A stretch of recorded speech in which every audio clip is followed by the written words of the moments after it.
Midday, the nobleman. Midday is a Canadian Zerg that's just solid. He had the opportunity to spend time in the Invictus gaming house in China and learn a little from them. I miss the guys there. They're great. The environment and the culture was like basically everything that I was used to.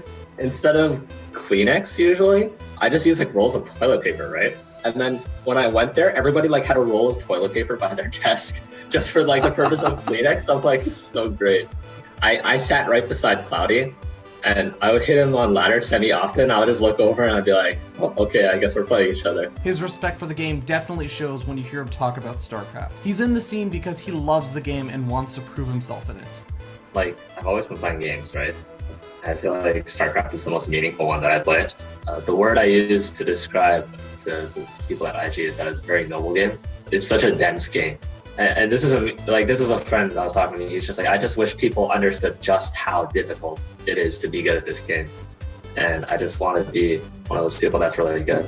One thing that always kind of inspired me was in tournaments, when somebody wins and they hold a trophy and everybody's cheering for them, you know, everybody was always talking about the money.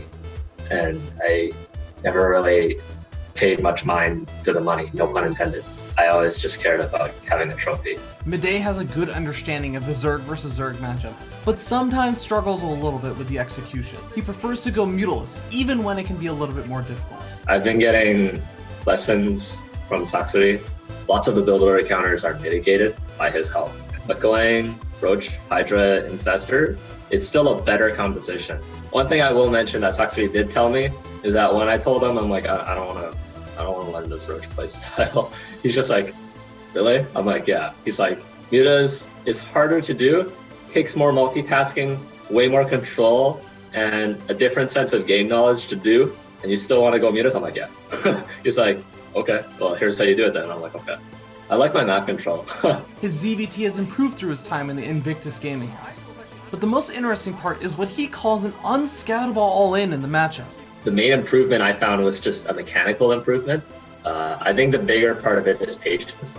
Sometimes you get over-eager and you want to like counterattack the Terran because like, oh, they just lost their entire army to me, you know, basically for free. I guess I can counterattack now and put all my clothes and everything. It's like, no, I learned a new build while I was there. It's an unscoutable all-in. I know some people will call out on me and be like, no, this is StarCraft. Every all-in is scoutable. This one isn't. For his Zerg versus Protoss, Swarmas are his go-to. He feels they're the only unit that can take him to the late game. Once he can get there, he knows he can win against anything. Swarm hosts are the only playstyle that work against everything. And you can go into the late game with it. You usually have to go into the late game with it, but you go into the late game with it knowing that as long as you play your cards right, you can contend in an even game with them. And I'm not saying that Protoss is overpowered. I'm saying that the other styles, they have their pros and cons, right? But the Swarm hosts are the only playstyle that work against everything. And that's what you need to know about the nobleman, Midday.